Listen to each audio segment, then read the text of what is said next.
Hello guys, meron lang kami i-flex ni Akari kung saan ay lagi sila nakakatanggap ng mga ganitong goods sa kanilang eskwelahan. At eto nga, binigyan tayo ng isang stew and rice. Alam niyo ba kung anong laman nito? Ito yung obento na nabibili. Bibili niyo siya, malamig siya na nakakahon siya. At meron siyang laman na kasama na kung saan ay pag binuksan nyo ay kasama siyang iinit. Kaya yun yung pag-iingatan nyo. At itatry natin. Ganito yung laman niya. Sa isang pack niya, ang laman niya ay mayroong kasamang kutsara. Meron pang kasamang wet tissue, diba? Ang ganda talaga nila. And then, ito yung beef stew or yung parang kaldereta sa atin. And then, ito yung parang pagmimixen para maging mainit na mainit at parang kumukulo siya. At ito naman yung kanyang kanin. Meron siyang instruction sa likod na kung saan yun yung gagawin natin. Dito siya i-mix tapos saka natin ilalagay dito sa kahon. Ang una daw guys ay ilalagay na muna dito. Ayan. So para lang siyang Cairo guys yung nilalagay sa bulsa kapag taglamig.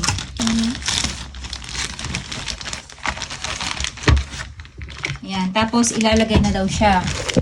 Nakikita ba? で、こんな箱の中に入れる。 Tapos ilalagay na ngayon sa box. Tapos ito yung parang pinaka ここからが tubig. ダメになってる。 Oh. Oh. And then, isasarado. すぐ閉める。 And then, wag nyo hahawakan guys kasi sobrang init niyan. Ayan, umuusok-usok na siya. So, ang bilis. Grabe, ang init nga guys.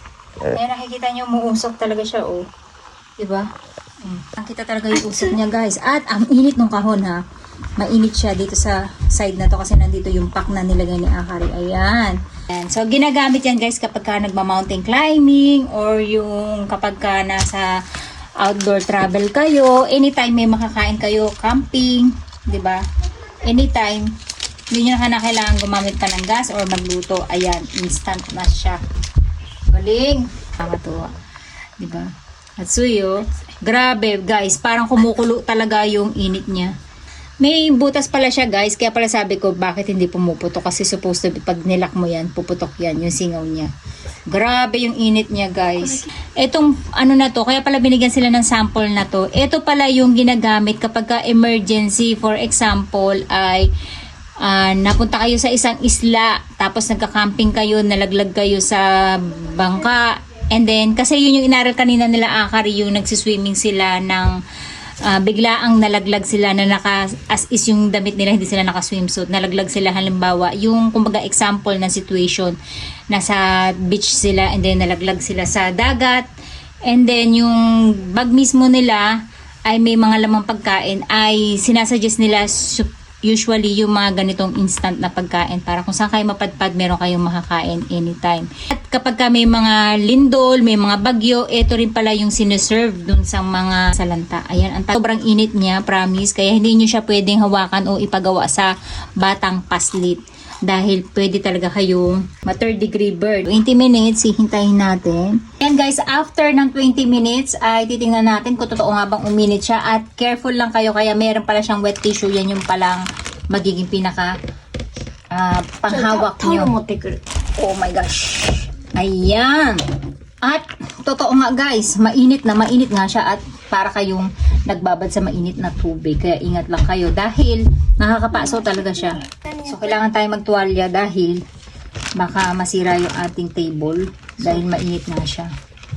Si Akari talaga pinapagawa natin guys kasi sa kanya binigay yan. So gusto niya siya ang mag-try. Oh. Look guys. Mainit-init pa talaga yung kanin. Nakita nyo, umuusok-usok pa at aray. Ang init. Ang ganda ng kanin, di ba? Kahit sabihin yung instant food siya, ay the best yung brand ng kanin. Hindi siya mumurahing bigas. Iyo. あ、いい匂い。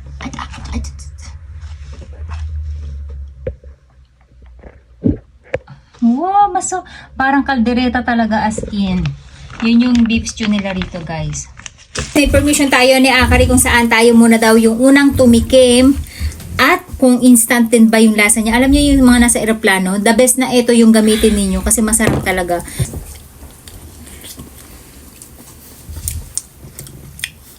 Alam niyo yung lasa niya guys, masarap. Kaya lang yung mga Hapon guys, hindi talaga sila mahilig sa masyadong maalat. Kaya yung lasa niya ay katamtaman lang. Pero kung tayong Pilipina, gusto natin ay medyo maalat. Para siyang, ang lasa niya? Yung Hans na beans, ayun, ganun yung lasa niya.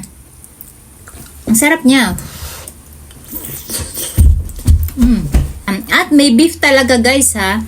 Hindi siya tinipid. At yung beef niya ay mukhang malambot. Tapos may patatas, may carrots din talaga. Nakakatuwa din na ma-experience, di ba? At the same time, mainit-init yung makakain. Masarap talaga.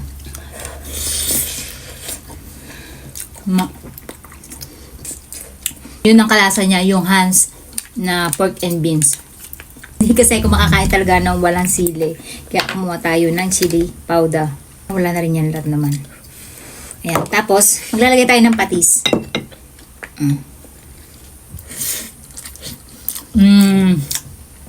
Kaldereta yung lasa niya, besh. So, ayan guys, naubos talaga namin. Ayan, kasi nga talagang napakasarap niya. At yung itsura niya, hindi siya baboy tingnan. Kaya, the best na masasabi ko na instant food nga siya at pang survival food. At ito nga yung training nila sa school nila Akari kung saan ay nababalita sa TV station namin dito sa kung saan kami nakatira. Ayan nga si Akari. O kitang-kita siya sa TV. Ito yung training nila kung sakaling malaglag sila sa dagat o sa ilog. Ano yung dapat nila gawin at wag silang magpapanik. At maghanap sila ng mga bagay na pwedeng ihagi sa kanila o yung mga dala nila na pwede nilang gawing pampalutang para hindi sila malunod. Ayan, napakagaling ng mga system dito sa eskwelahan ng mga Japan, di ba? Kaya sana ganyan din ang gawin dati sa atin sa Pilipinas para maiwasan yung mga batang naaanod sa ilog o dun sa mga dagat kapag bigla ang may nangyari, di ba? At least hindi sila nagpapanik, mas makakaligtas sila. So, at shout out nga pala kay Olivia Villamor na palagi nanonood sa atin. Maraming salamat ulit sa inyong lahat.